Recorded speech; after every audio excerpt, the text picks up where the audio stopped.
नमस्कार मित्रांनो, ज्ञानराधा सुरेश कुटे यांच्या विरुद्ध लोकांनी आता कोर्टात मूव्ह करायचं चालू केलेलं आहे.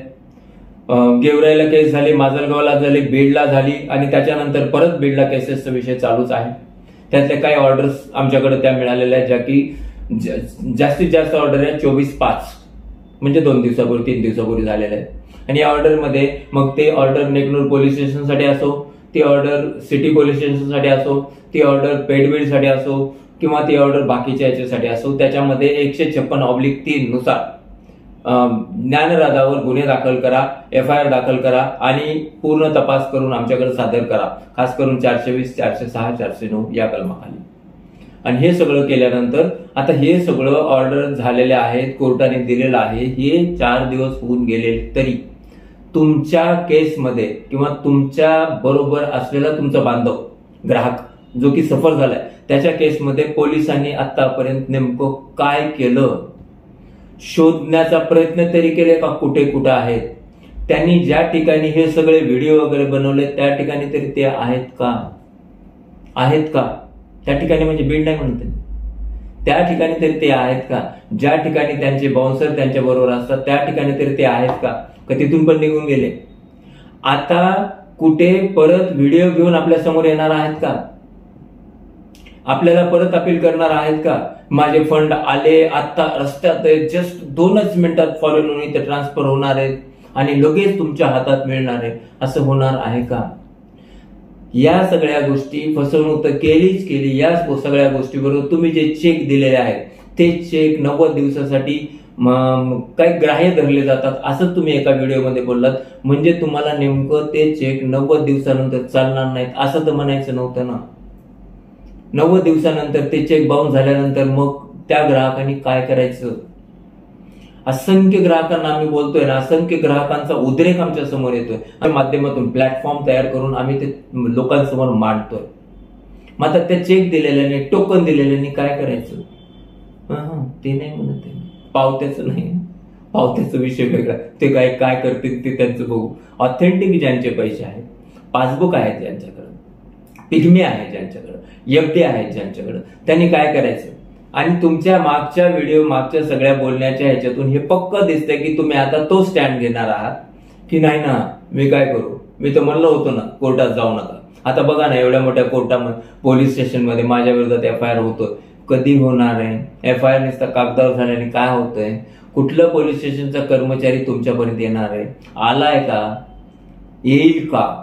सगळ्यात महत्वाची गोष्ट आहे. जर समजा एखादा सामान्य माणूस असतात, अरे काय म्हणजे किती ना, ते रात्र दिवस एक करून त्याला शोधण्यासाठीची धडपड. आणि 420 मध्ये तर किती दिवस चालतं? असं काही टाइम बॉन्डिंग पण नसतं, 3 महिन्यातच करायला पाहिजे. तुम्ही सांगू शकता कोर्टाला, नाही आमचं चालू आहे इन्व्हेस्टिगेशन, बरोबर आहे ना? मग हे सगळं लोकांचा आटापिटा, लोकांचा जळालेला जीव, लोकांचं जळालेलं मन, लोकांची परेशानी, रात्र त्यांची खराब झालेली झोप, त्यांची बिघडलेली हेल्थ, बिघडलेलं आरोग्य, त्यांनी सफर केलेलं त्यांचं फॅमिलीतलं दुःख, त्यांनी न एन्जॉय केलेलं आतापर्यंतचं सगळं जीवन 7-8 महिन्याचं, याच्यासाठी जिम्मेदार कोण? जसे तुम्ही जिम्मेदार आहात. मग या सगळ्या गोष्टीची जाण ज्या पोलीस स्टेशनला गेले त्यांना पण नाहीये का? जर त्यांना या गोष्टीची सगळी जाण असेल, माणूस म्हणून ते तुमच्या मनाच्या भावना जर समजून घेत असतील, समजून घेतल्या असत्या तर कोर्टात जायची काय गरज पडली असेल? हा एक सगळ्यात मोठा यक्ष प्रश्न आहे.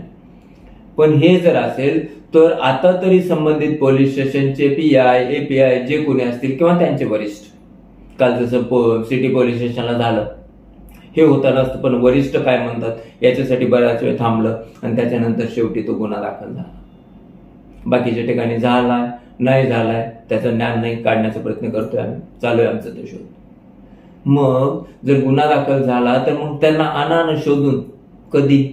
अचानक कुठेतरी जातील. तुम्हाला तर माहित असेल नसेल माहित नाही, पण ते सापडलेच नाहीत. आमचे प्रयत्न चालू, टीम नेमळल्या वगैरे, या सगळ्या गोष्टी 2-3 दिवसांनी या बातम्या यायला लागतील. हे सगळं चालू आहे, ठरवून केलं गेलंय अशी शंका स्पष्ट दिसते. 8 महिने थांबा म्हणायचं. बाकीचे जे काय असेल तुमचे जे सगळे गोष्टी करायच्या होत्या सेटल तुमच्या जागेवर, त्या झाल्या पण असतील. आणि त्याच्यानंतरच्या ह्या मूव मग तारीख पे तारीख देत राहायचं. मग शेवटी लोक कदरले. मग शेवटची तारीख परवा दिवशी तुम्ही 21 दिली आणि त्याच्यानंतर पुढची तारीख मला माहित नाही असं म्हणून मोकळे झाले. म्हणजे आता लोकांनी काय करायचं ते करावं, आम्ही आमचे सेफ झालो असं तर समजायचं नाही ना. असंख्य प्रश्न आमचे नाही आहेत, आमचे नाही आहेत. आम्हाला जे ग्राहक बोलतायत, फोन करून बोलतायत, येऊन भेटतायत, बोलतायत, त्यांचे प्रश्न येते.